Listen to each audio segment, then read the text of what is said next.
Let's get right to it and go to the president of the West Virginia State Senate, who's also a Republican candidate for governor in the state of West Virginia, the Republican nominee, Senator Bill Coles. Senator, good morning. How are you, sir? Morning to you, Hoppy. I'm doing great, thanks. Good. Let me get a quick reaction on this. I just saw this, tweeted out by Jeff Jenkins. Governor Tomlin has expanded his special session call, and one of the things he's included is some money to help the Boone County Board of Education meet their payroll due to an unprecedented drop in local property taxes. So there's a bill to give Boone County Board of Education some money because they're in the tank there. I don't know if you heard. I would imagine you've heard about that. What's your reaction to that? Yeah, I just got the call a few minutes ago, and I think it's $2.1 million. My understanding is they're ready to go next year budget-wise, but this is about bringing in the payroll for the next payroll up. And I tell you what, I mean, on the surface, listen, we're all hurting. Just virtually every county's hurting and the state's hurting, so it's hard to turn your back and say the state doesn't have any responsibility. But it's also maybe a tough precedent to be setting that the state's there to bail out the counties individually, and a state's got its own problems. So we'll look at it. I'm sort of shooting from the hip here, so we'll take a look at it, and certainly we're going to do the right thing at the end of the day. Yeah, I mean, I hear what you're saying, and it might be a bad precedent, but boy, if when it gets to the point where and you've been in business a long time, where if you can't make payroll, now it's serious. Unfortunately, we have a whole new dynamic to deal with in the state. I mean, you can say there's been a war on coal, or there hadn't been a war on coal, but coal's off by half from a few years ago, from 7 years ago. So, we have a lot of counties, and obviously our state government that's reeling from that. And there aren't easy answers. There aren't easy solutions. These counties are laying off. They're fighting back as hard as they can, but we're facing some tough issues right now. Senator Bill Coles with us, Republican gubernatorial candidate. So, speaking of which, let's get to the budget. Of course, we have no resolution yet to the budget for next fiscal year. We've talked about that endlessly here. The latest is that as we speak, if they've started meeting, the Senate Finance Committee is taking up now a proposal to raise the consumer sales tax temporarily by 1% up to 7%. I think it's to raise it temporarily for 3 years, to try to raise revenue necessary, about $200 million, to help fill the $270 million hole in next year's budget. Why this particular route, and do you support this approach? Why this route? This is one of the three tax proposals the major tax proposals that the governor put through. And while personally I don't believe there is that it'll have traction, as I've said before, I have one vote. You have to put this out and let it get talked about, put through the committee process. It would be inappropriate for me just to personally get in the way of this and say no. If it's the will of the Senate and the will of Senate Finance first to put it on the floor, then we'll see how the vote goes in the Senate and whether the House will take it up and do anything with it. But again, I've said it many times. Never is a long time, and I don't think you can say never to anything when we're in a crisis mode like we're in, and it's getting worse before it's going to get better. Would you support or oppose a 1% increase in the consumer sales tax?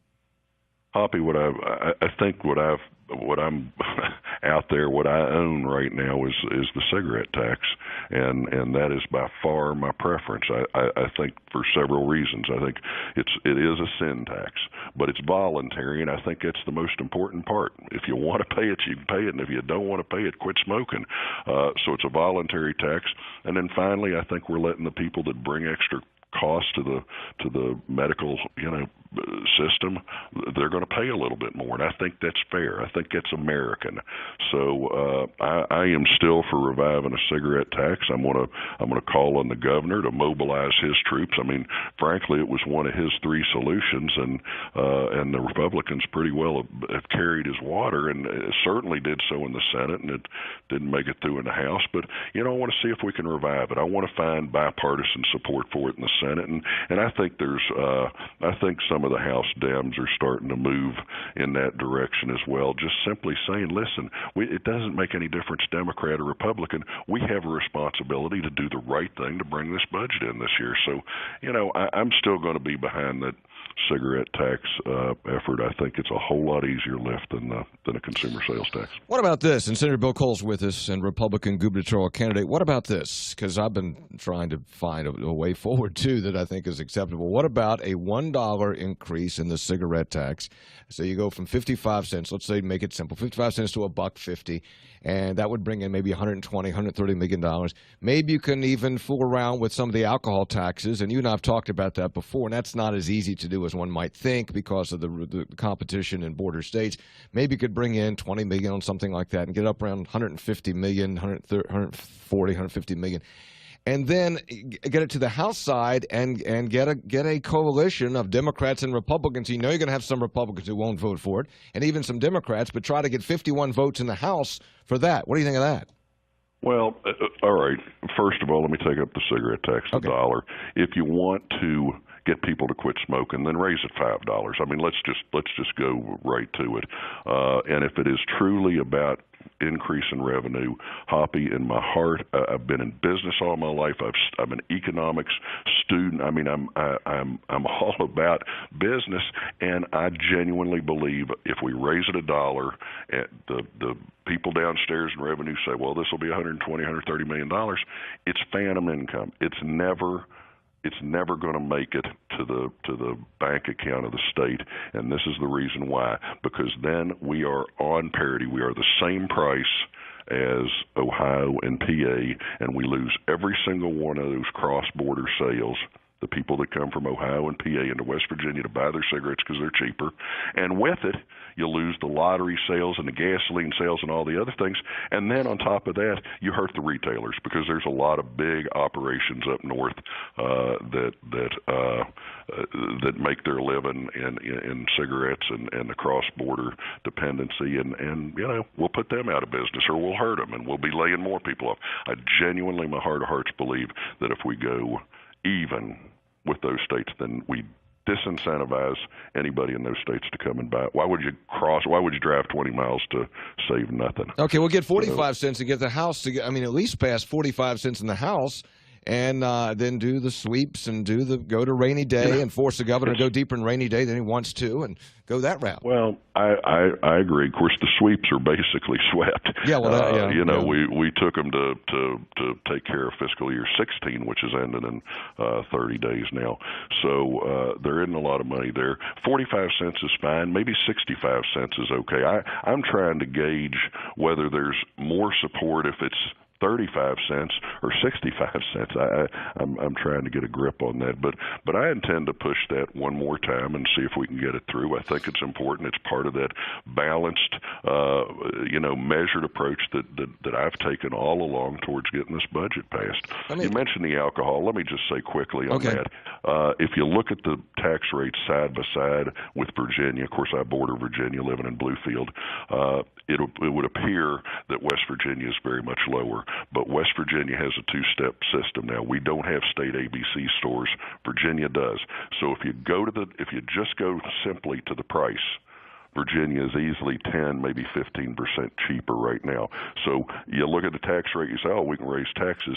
No, they're already 10 or 15% under us. So one more time, we render ourselves that much less competitive. I don't think the liquor tax, though it's a sin tax, and I get all that part, we're going to get dramatically higher than our border states. So taking all that in, and then I'm kind of thinking that the consumer sales tax increase, which is being talked about in Senate Finance, it might not even get down to Senate Finance, I don't know, but I don't think it would pass the Senate. Even if it did, I don't think it would. I think the chance would be even slimmer that it would pass the House. So in your opinion, what is you've talked about the cigarette tax, so the best way forward is what? This 45, 55, 65 cent increase in cigarette tax, and then go into rainy day for an amount that the governor doesn't want, but in your opinion would have to accept? Listen, nobody wants it.